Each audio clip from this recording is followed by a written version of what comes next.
Alors je ne veux pas abuser quand même trop longtemps de votre patience. Des mains. Je voudrais m'adresser à vous en vous disant finalement pourquoi me faire confiance. Vous avez autour de vous des amis, des collègues de travail, de la famille. Il vous est arrivé, peut-être, assez probablement, de dire « Ah, j'ai découvert un type, il s'appelle Asselineau. » Quoi ? Il s'appelle Asselineau, inconnu au bataillon. Si, il est très sur Internet. Ah non, moi, je sais pas, moi j'ai jamais entendu parler de ça, jamais vu dans Le Monde, dans Le Figaro, pas entendu parler sur TF1, France Inter, non, je sais pas si... Qu'est-ce que tu nous as encore trouvé ? Eh bien, ce type, il fait des conférences formidables.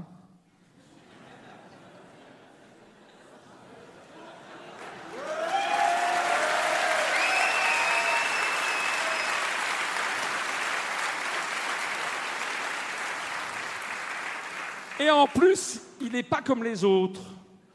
Oh là là là là là là là là là là là, qu'est-ce que tu me racontes là ? Ils sont tous pareils.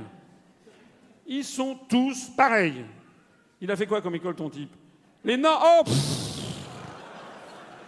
encore un énarque. Non, allez, ça va. Terminé. Moi, je ne vote plus. Je voudrais m'adresser ici à tous les abstentionnistes ou à ceux qui me regardent. Mais ne pas voter, c'est voter. Ne pas aller glisser un bulletin dans l'urne le moment venu pour Asselineau, c'est soutenir Jupon-Macré.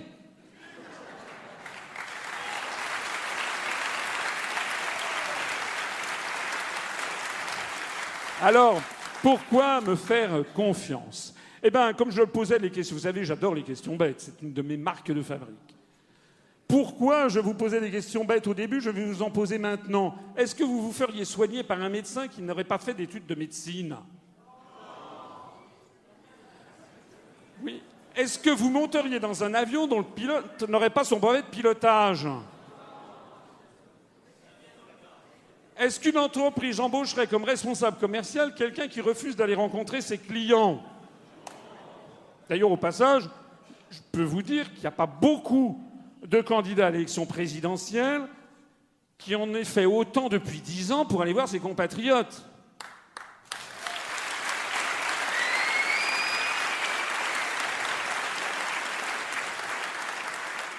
De surcroît, sans être entouré de quelques épaisseurs de garde du corps.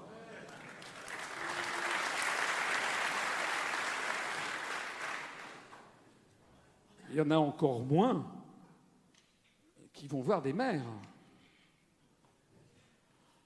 Je vais voir un maire une fois, comme ça, qui m'a dit « Ah non, moi je vais parrainer M. Juppé. » Ah bon, très bien.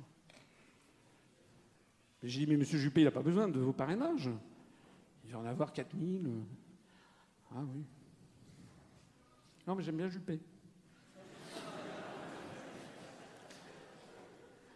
Alors j'ai dit « Mais oui, mais... Monsieur Juppé, il est venu vous voir ? » « Ah ben non !» !« Mais pourquoi non ? » ?»« Ah ben non !»« Pourquoi non ? » ?»« Parce qu'il y a d'autres choses à faire. » Je dis « Attendez, moi j'ai rien à faire. »« Ah non, j'ai pas dit ça. » J'ai dit « Si, en fait, vous pensez que moi j'ai rien à foutre. » Monsieur Juppé est retraité. Moi je suis en activité. « Oui, mais bon, voilà. » Alors je dis « Bon, d'accord. Imaginons qu'il a... Il faut qu'il s'occupe d'un parti politique. Moi, pour moi, ce n'est pas mon cas. Je dis, il vous envoie des collaborateurs pour venir... Ah ben non. Je dis, monsieur le maire, finalement, au moment où monsieur Juppé a besoin de vous, non seulement il ne vient pas vous voir, mais il n'envoie personne. Vous imaginez, s'il est élu, quand il n'aura plus besoin de vous...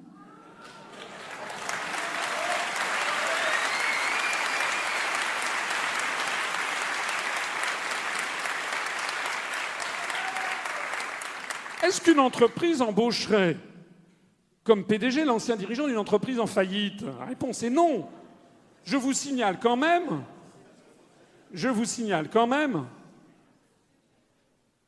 que la quasi-totalité des partis politiques français sont en faillite. En particulier les Républicains qui ont une dette de 55 millions d'euros, une situation nette négative de 35 millions d'euros, qui sont tenus à bout de bras par les banques. L'UDI, c'est à peu près pareil. J'espère que la mairesse de tout à l'heure est partie.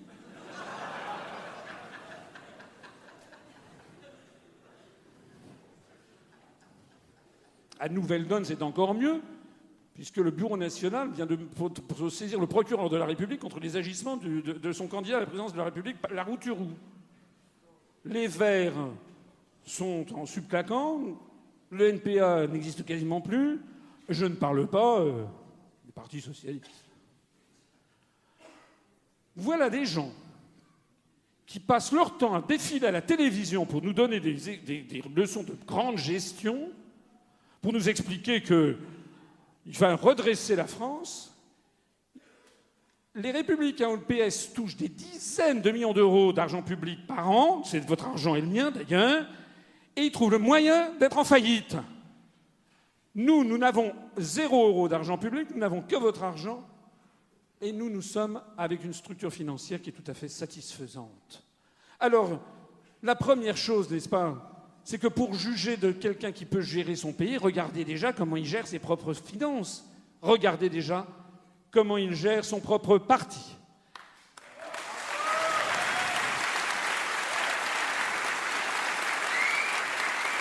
Et puis, faites-vous confiance à un beau parleur qui vous séduit, mais dont vous découvrez petit à petit qu'il se trompe sur tout et qu'il vous ment sur tout. Parce que quand même, nom d'une pipe, grâce à Internet, maintenant, les gens n'ont plus d'excuses. Internet sert d'aide-mémoire. Vous pouvez remonter le temps. Allez regarder ce que disait quelqu'un comme, par exemple, Sarkoland. Mais allez regarder. Allez regarder ce qu'il disait il y a 2 ans, 3 ans, 5 ans, 7 ans. D'ailleurs, parfois, il suffit de remonter sur 3 mois, ça change tout le temps. La réponse est non.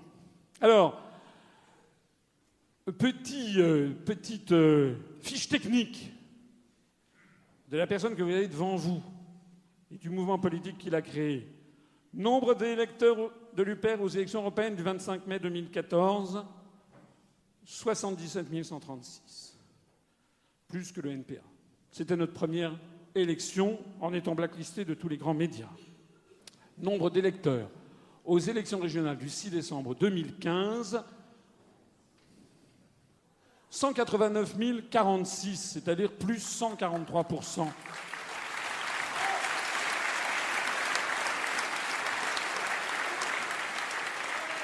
En 1 an et demi, sans être jamais passé sur un seul des grands médias français.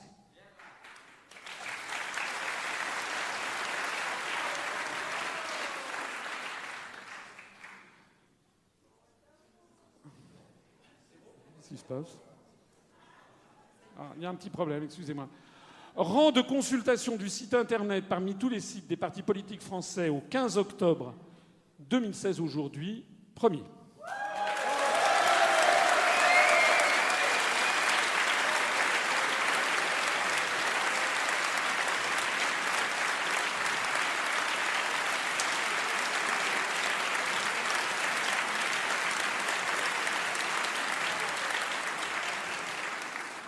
Nombre d'adhérents au 15 octobre 2016 aujourd'hui à 18h, 12 353.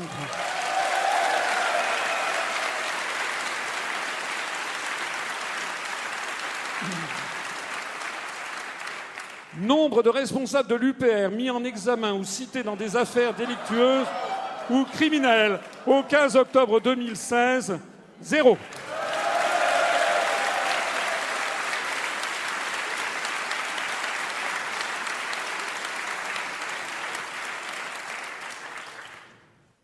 Montant total d'endettement de l'UPR au 15 octobre 2016, 0 €.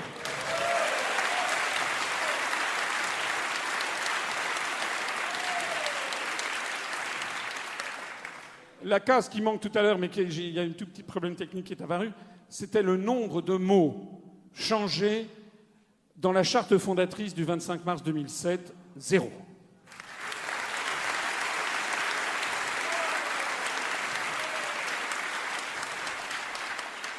Nombre de participants à notre université d'automne 2016, où nous sommes aujourd'hui 727. Plus 63% par rapport à l'année dernière.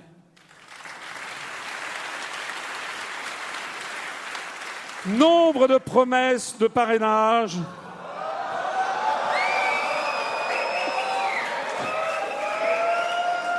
Pour l'élection présidentielle de 2017, au 15 octobre 2016, l'émotion est à son comble.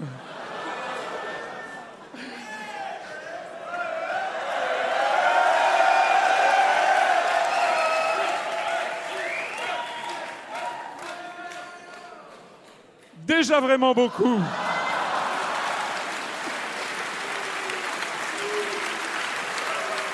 Mais pas encore assez. Je l'ai dit et je le redis, on en a beaucoup, mais nous n'en avons pas encore assez. Des promesses, hein. Je lance donc ici un appel à tous celles et tous ceux qui sont sur le terrain, qui connaissent des maires, dont le père est maire, ça peut arriver, dont la mère est maire, dont la grand-mère est maire, dont les amis sont maires. Bref, il faut se mobiliser. J'ai bon espoir que nous y arrivons, mais nous ne les avons pas encore, d'autant plus que ce ne sont que des promesses et qu'il nous faut un matelas de sécurité. Donc il faut vraiment, vraiment se lever les manches pour y parvenir. Est-ce que vous imaginez ce que ce serait si j'ai les 500 parrainages? Voilà, le nombre de mots changés dans la charte fondatrice du 25 mars 2007, 0, c'est important, parce que je n'ai pas trouvé mieux comme preuve irréfutable que l'UPR est absolument constante dans ses analyses depuis 10 ans, depuis sa création. Il n'y a pas un seul autre mouvement politique, un seul autre responsable politique qui puisse en dire autant que moi.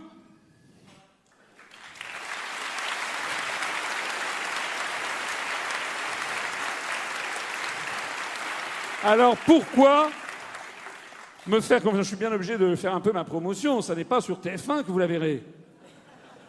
Pourquoi me faire confiance? Pourquoi me faire confiance? Eh bien, non, ça on l'a déjà vu.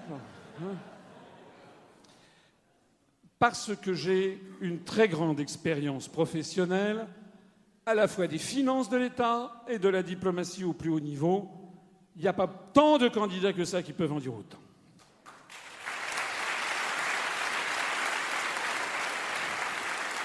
On l'a vu d'ailleurs lorsque M. Hollande a été élu président de la République par mégarde en 2012. Vous vous rappelez? Il a pris un avion, il s'était fait saucer sur les Champs-Élysées. Après ça, il a pris un avion, il est arrivé à Berlin. Puis comme il ne marchait pas droit sur le tapis rouge, il y a Miss Merkel qui a commencé à lui donner des ramponneaux dans les côtes. Vous vous rappelez? Ce n'était que le début d'une longue série d'avanies. Après, c'était à Camp David, où il y avait Obama qui lui a mis la papate. Il y avait Hollande, est-ce que je peux aller faire pipi? Enfin voilà, tout a été comme ça depuis le début de ce quinquennat. Pourquoi me faire confiance? Parce que toutes mes analyses ont été validées depuis bientôt 10 ans. Je vous lance un défi. Plus exactement, c'est aux autres candidats. Trouvez-moi, grâce à Internet, trouvez-moi un seul sujet sur lequel je me suis trompé.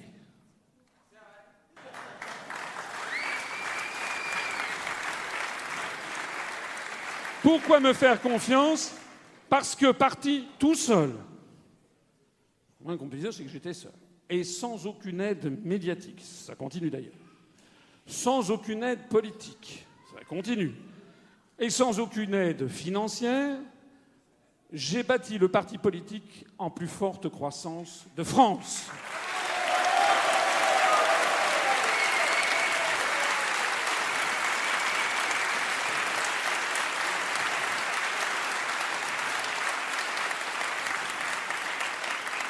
Je n'ai pas hérité d'un parti politique.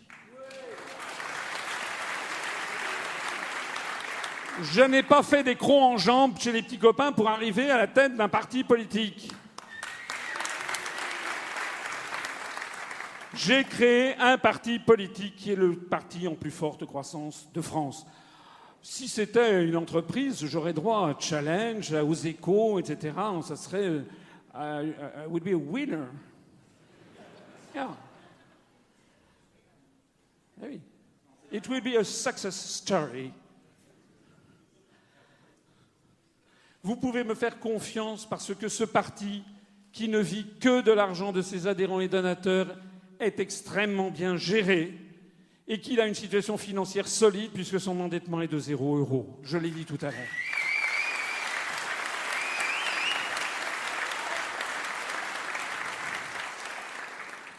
Regardez, on m'a dit, je ne sais pas si c'est vrai, mais on m'a dit que, paraît-il, l'université du PS qui s'est tenue, je ne sais plus où, à Brest, paraît-il qu'ils étaient 250. Et ils sont en faillite, et ils reçoivent des millions d'euros par ailleurs. Pourquoi me faire confiance? Parce que je subis un verrouillage féroce des plus grands médias, ce qui est la plus belle preuve que je n'obéis pas à l'oligarchie qui les tient.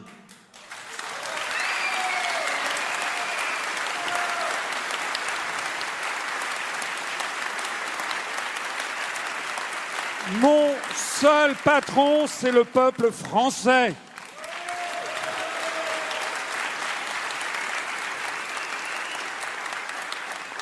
Je ne changerai pas mon discours pour un plat de lentilles pour passer sur TF1 20h.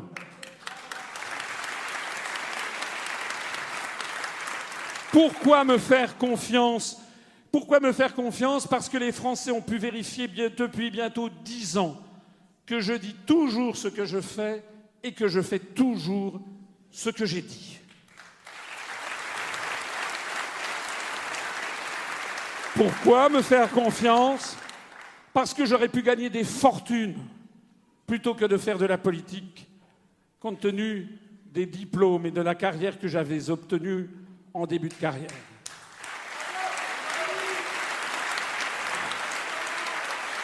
Si j'étais intéressé par l'argent, eh bien je vous assure, il y a une chose qui est sûre, c'est que je n'aurais pas fait ce que je fais.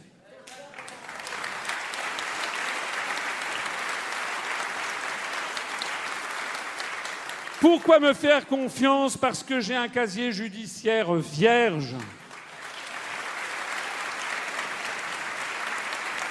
Et que je le présente à qui le veut.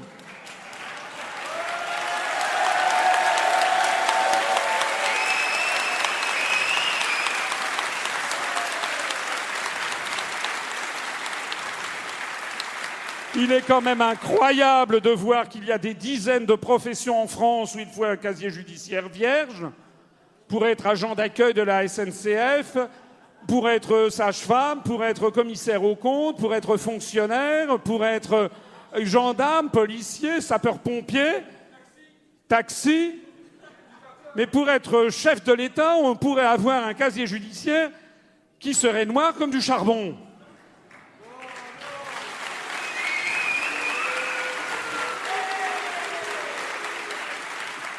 Pourquoi me faire confiance? Parce que je n'appartiens à aucun réseau. Je ne suis pas un young leader de la French American Foundation. Je n'ai jamais été invité au Bilderberg. Je n'ai pas été sélectionné par le Bilderberg pour être le prochain président de la République. Voilà pourquoi vous pouvez me faire confiance.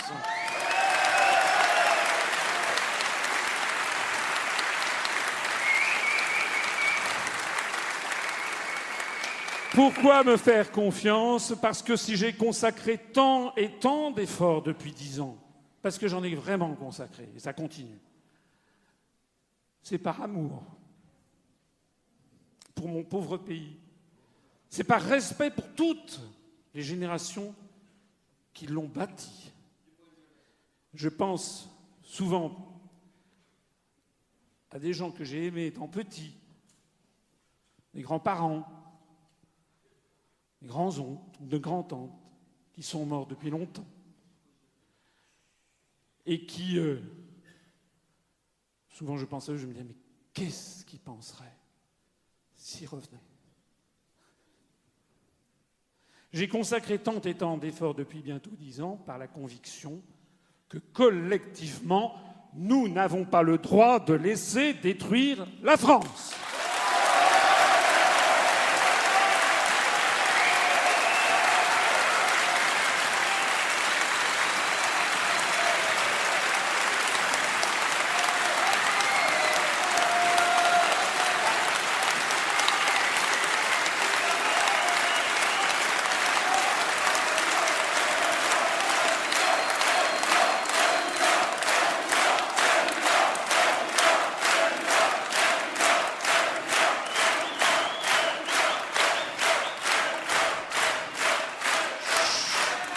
Merci.